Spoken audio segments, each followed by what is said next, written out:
Hey guys, thanks for watching.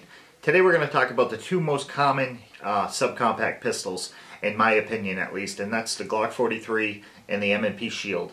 Basically we're going to do a size comparison type thing. We're not going to do a reliability test or something. We'll probably do that later on after we get into the range. I haven't put enough rounds through it to say yes or no, but I recently picked up the Glock 43 for my wife as a carry piece.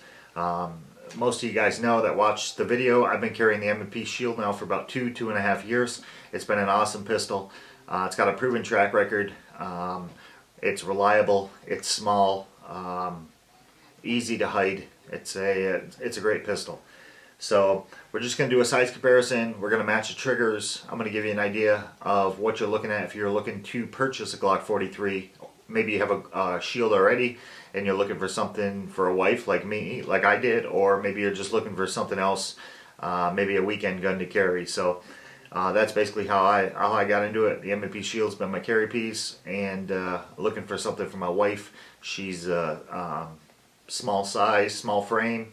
It's hard to hide things. Even the Shield, she has a little bit of trouble with. The Shield is obviously a little bit bigger than the 43, but that's what I want to show you guys. If you have a small framed a wife or girlfriend, you're looking to get her into some sort of carry piece, I think the Glock 43 is a good choice. It's big enough that it handles similar to a full-size pistol, but not small like a Smith & Wesson bodyguard or something that you may have trouble with accuracy. Getting a smooth trigger pull and keeping your sights on target is an issue with a really small pistol like a bodyguard. So that's what we're going to talk about today. We're going to measure up weight differences, magazines, just basic construction, and we'll do the trigger pulls and stuff like that. I got the calipers. We'll do thicknesses and give you guys a rough idea of the size comparison between the two. We'll do a follow-up video with a reliability test after we get some rounds through this. I have maybe 100 rounds through the 43 now, but that's not enough to say how good it is. And we still got to work out the kinks with a few different types of ammo that I typically carry and that I have stocked up surplus. So that's what we're going to do today. So let me spin the camera around and give you guys a better view.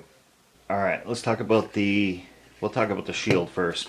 Basically, obviously the M&P line. You know, they're with their aggressive serrations on the side. It's got a large trigger guard. It's not squared off. It's kind of rounded. Nice magazine release. These are interchangeable side to side, and the magazines will fit flush, or you can get the larger one, the 8+1, and it basically gives you a full-size grip. These do come with steel sights, which is nice. I wish the Glock did, but they don't. So all in all, good pistol, reliable, easy to conceal, single stack, same as the Glock, and it actually feels, it's all there. It's got some weight to it, and it feels like a full-size pistol. The Glock 43, on the other hand, exactly the same as a Glock. It's kind of surprising that they basically just took a Glock 19 and miniaturized it. It's basically the same. It feels the same. Mag release the same. The slide stop's the same. And squared off trigger guard. You can see that the Shield has a larger trigger guard. Gives you more room if you're going to be shooting in the winter. Maybe trigger, or maybe with gloves on. That may be a plus. But basically the whole construction of the 43 is exactly like any other Glock.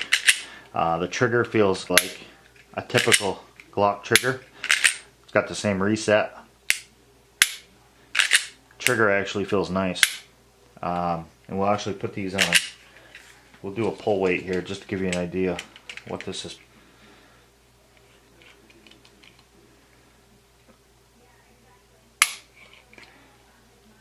Uh, 6.5 pounds is what I'm getting. Let's try that again. But it feels a lot. It feels better than that. Maybe it's just because it's such a small frame gun.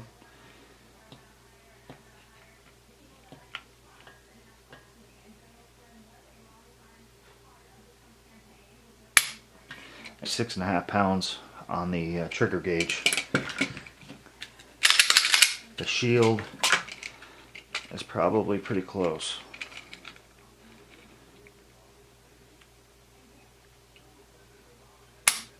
6 pounds on the Shield. The Glock trigger is exactly the same as any other Glock. I can hardly even tell the difference. Let's take a look at the two pistols here side by side. I put both flush-fitting magazines in both just to have a decent baseline. Looking at the overall length of these two pistols, you can tell that the Glock 43 is just a hair longer, and we'll actually measure this on the calipers just to give you an exact number. Overall length of the two, let me put them over here. You can see the overall length. The Glock 43 is a little bit shorter, but that kind of makes sense because it only holds 6 rounds plus 1 in the chamber.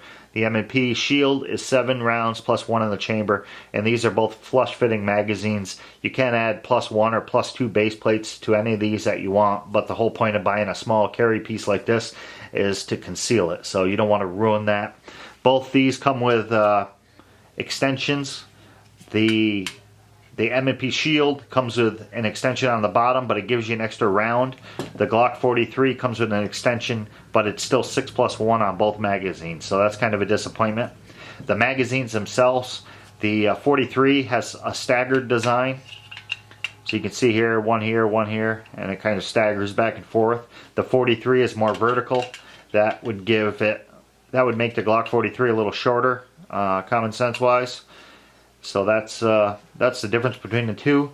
The Glock 43 has its typical Glock plastic magazine style. I'm not sure if Metguard made the Shield magazine, but that's some sort of aluminum or steel. The Glock 43 does have steel feed lips on the inside, so the most important part has steel in it. One nice thing about the 43 is it's super easy to load. If you look at the design, they basically cut out on this side here, and they cut out on this side here. So when you go to load a bullet, you can just start it, push it down, and then forwards. They're really easy to load. The 43 or the Shield is a little bit different. You can see the cut's a little awkward, and the way they have the way that this sits, you're higher on one side than the other, so you kind of gotta force it in there. After the magazine spring breaks in a little bit, it'll be easier and easier to load. So I've been using these magazines quite a bit, and the spring's easier, so it's easier now to load itself. But that's the difference between the magazines. The height, obviously, we talked about the Glock 43 shorter grip, but the overall length is just a little bit longer. Let's take a look at the weights. The weight difference of these two. The 43 with a magazine in weighs exactly 18 ounces. The Shield with the flush fitting magazine, 20.4 ounces. So that is the difference with that. The sights on the 43 are typical junk Glock 43 sights. I'm not sure why they keep doing that, because so many people complain about them. One issue I have with them, they wouldn't be bad, but I mean, they're plastic, so that's not good. I mean, not for reliability, durability, but you can't even get a clean sight picture through these sights. If you line the top of the front post up with the flush in the back, you only see half of the dot, which doesn't make any sense. So I've always had trouble shooting with the Glock sights. Some people don't mind it. They've always been a nightmare to me. I'm actually thinking about taking a marker and coloring the Ewan in the back, and maybe that would give me a better sight picture until my new sights come in. I've had this maybe 10 days or so. I put a couple hundred rounds through it, but nothing too strenuous. I still want to put a lot of some different carry ammo through it just to make sure I didn't get a lemon. But the Shield has been my go-to, my little workhorse for the last couple of years. I got thousands and thousands of rounds through the Shield.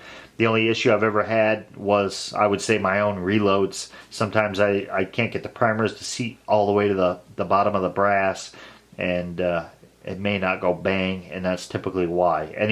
Any factory ammo, I've never had a problem. Any carry ammo, I've never had a problem with the Shield. So basically, that's my reloading mistakes. Thickness of the Shield itself, if you look at them, they look pretty close. The Shield, or the 43, looks just a hair thicker. Let me double check that with the calipers. So we're at 0.865. 0.86 is the thickness. The overall length from tip to back is 6.185, 6.1 inches. And then the from top to bottom here, Give you a good idea of the 4.3 inches. 4.3 inches with the flush fitting magazine in. And the shield is overall length, or we'll do the thickness first. The thickness is 0.9 on the shield. The overall length is a little shorter than a 43. We're at 5.9.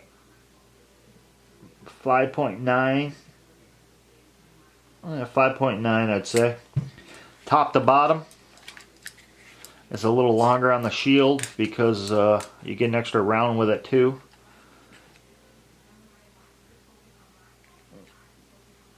Looks like 4.4 inches.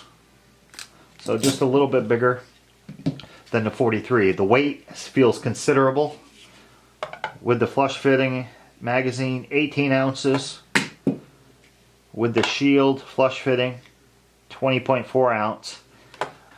It's got a flush slide stop. And for those that criticized me last time for saying slide release, slide stop. I don't want to hear it for the next 6 months. It does have an oversized magazine release, which is nice, good large size. It's plastic though. It is reversible. Triggers, you come back, you hit your wall, snaps just like a typical Glock. Reset like any other Glock.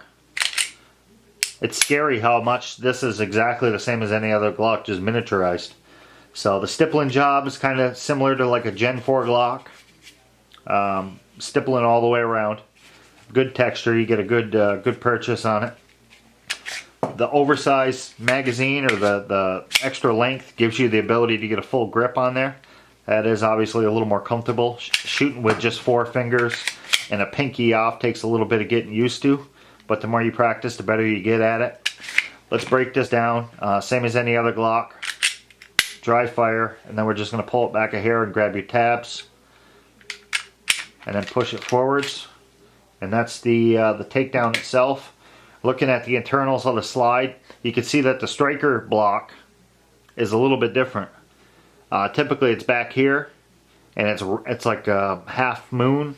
It's like a rounded. Up here they moved it and they put it up farther. Maybe that's to help with the trigger pull, because the trigger feels real good on this. But it's kind of squared off down there. I don't know if you can see it. It's like a ramp. So that's the only real difference I can see. The striker here is the same. You got your base plate on the back is similar. And then you just basically got a miniature spring and your barrel. And then if you want to replace the sights, down here you got your little octagon or hexagon or whatever you want to call it. You're going to need your special little Glock tool to remove the front sight. And then you're basically just going to pull it off here. And then the back one you would just drift. So that's the real main difference there. One thing to check out is the frame. The frame is super light. Let's throw it on here and just see what that weighs. It feels like it's a toy. 3.25 ounces. The slide, basically that's where all your weight is. 12.95 ounces for the upper. And when I measured it, I had the flush fitting magazine in. That's where the weight difference is. One thing to check out on this here, it looks like these slide, the rails are plastic on the front and on the rear. So that may be something to consider. Let's take a look at the internals of the shield real quick. You can see the design's somewhat similar, except they have the shield has metal rails, just different design and triggers. The Glocks, the trigger bar here is up further. The Glock is back further, or the shield is back further. Strikers, or the sears are in the same spot. Slide stops basically the same, similar designs, but this is exactly like any other Glock.